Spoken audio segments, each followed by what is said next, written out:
arbitragem era paixão por futebol ou calhou? Aconteceu. Calhou. A minha grande paixão é esporte, né? Eu sou apaixonada por esportes. Queria ter sido jogadora de vôlei profissional.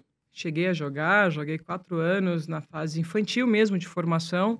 Aquela fase dos 11, né? Eu joguei até os 15 anos voleibol.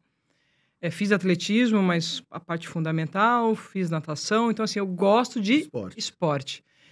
E eu lembro que quando eu recebi um convite lá no interior para participar de uma peneira no voleibol, pensa numa criança feliz, assim, né? Que aquela idade dos 12, 13 anos é uma festa.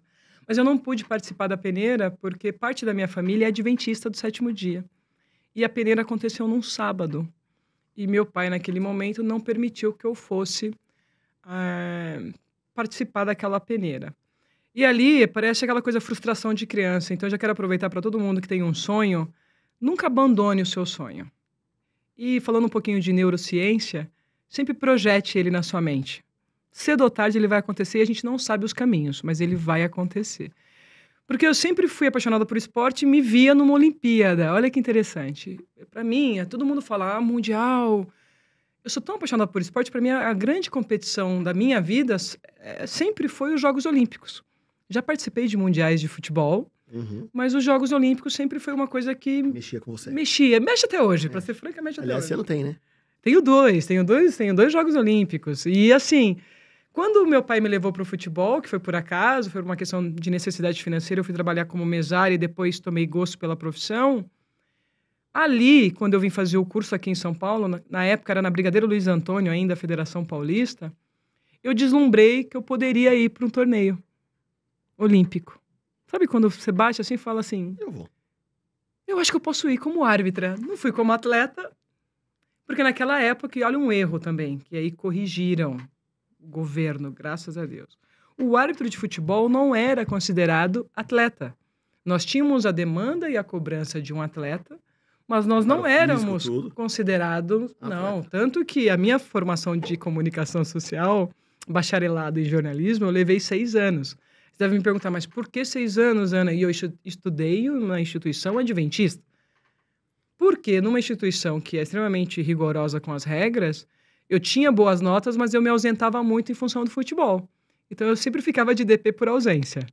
E tive que cumprir isso depois. Então essa coisa da... Porque na época o governo, ele dava um apoio para o atleta. Então um atleta que era considerado olímpico, ele poderia ter o abono das aulas, uma vez que ele tivesse tirado boas notas e absorvido o conteúdo.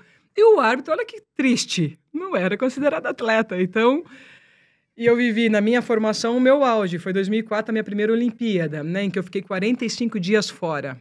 Foram 45 dias fora. E consegui realizar o sonho com 24 a 25 anos. Foi a minha primeira Olimpíada. Pensa numa criança feliz, assim. Eu vou usar aqui a coisa da boca toda lambuzada de chocolate, aquele sorvete que você toma.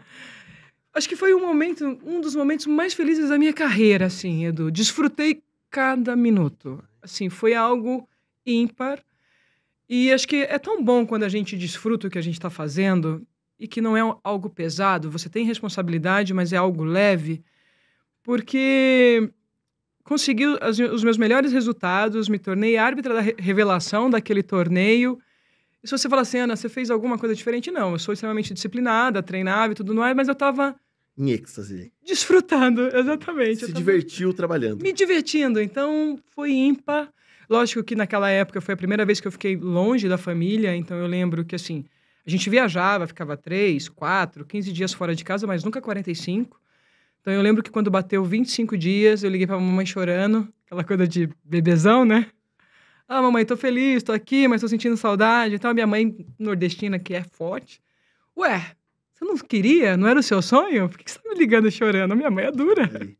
Não, Ana Paula, vamos desligar o telefone e eu só falo com você quando você voltar, a gente não conversa mais. Porque eu quero que você fique focada aí. Olha a minha mãe. E a gente não conversa mais. E não conversamos, Edu. Só falei com a minha mãe no aeroporto quando eu cheguei de viagem. Então, ela aqui manteve a... Não, a bicha é danada. Eu me espelho muito nela. É muito forte. A minha mãe é muito forte. Acho que a força que eu tenho não é minha. É a herança dela, ela é muito forte. E realizei, aí tive o privilégio, depois em 2016, aqui no Rio de Janeiro, ter sido chefe da delegação feminina de futebol. Estou muito feliz com o momento que a seleção está vivendo agora com o Arthurzinho. Espero que seja extremamente vitorioso nesses Jogos Olímpicos de Paris. Quem sabe, eu ainda estou sonhando em ir para Paris, não sei Vai como. Vai que. E fui chefe de delegação aqui. Então, assim, eu tenho um quê com essa competição. Então, respondendo a sua pergunta, futebol foi um belo acaso na minha vida. Eu sou apaixonada por esportes. Mas quando você se vê, em que momento você se viu assim, poxa, esse vai ser meu ganha-pão mesmo?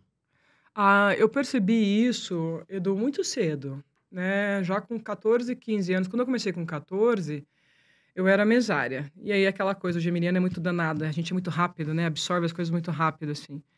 E aí eu falei pro meu pai, eu quero fazer o curso. Aí meu pai falou, você quer fazer o curso? Eu falei, quero atuar. Por quê? Foi um momento que minha família estava passando muita dificuldade. A minha irmã a gente não tinha dinheiro para comprar um pacote de bolacha recheada. E eu trabalhando na mesa, eu ganhava, tipo, R$ 12. Eu bandeirando, eu ganhava 25. Era pelo dobro. Eu apitando, eu ia ganhar 50. É sempre o dobro ali. Você vai subir. Ali. Aí eu falei, eu quero fazer esse curso.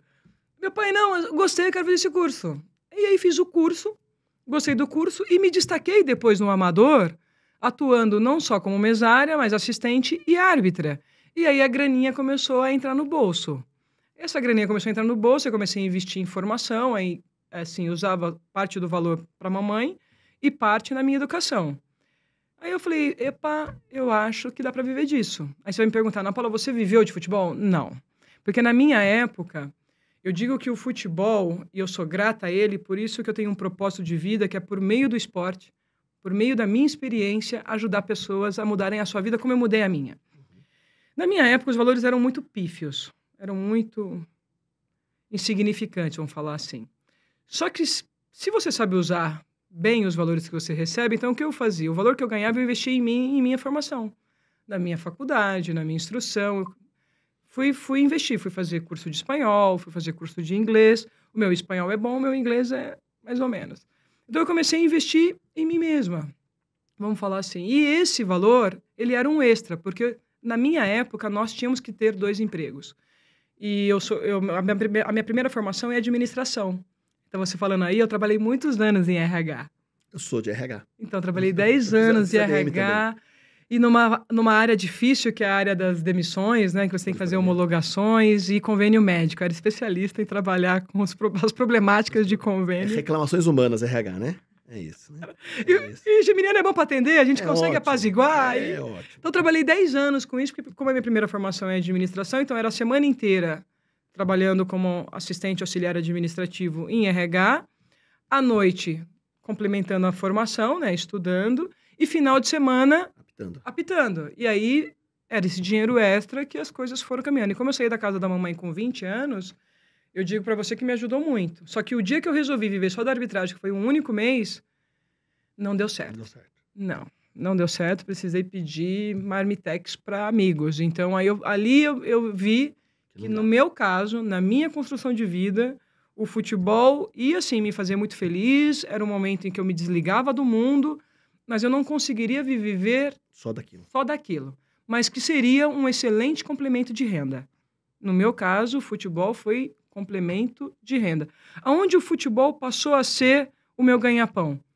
Em 2014, quando eu venho como gestora. Que aí eu começo, né, como secretária, me tornei coordenadora nacional, depois me tornei coordenadora do feminino, coordenadora de análise de desempenho, e cheguei a membro, fui a primeira mulher membro de comissão de arbitragem nacional, e depois venho para a Federação Paulista como presidente da comissão nacional. Da comissão arbitral aqui estadual, né? Uma das principais federações do país. Aí sim eu passo a viver só do futebol, porque não tinha como você fazer outra coisa. Mas na gestão administrativa, não em campo, né? Não em campo. Toda a minha carreira no campo, eu trabalhei. Parte dela na área administrativa, como eu te falei, né? Voltado para o RH, e a outra parte já como uma estagiária iniciante do jornalismo.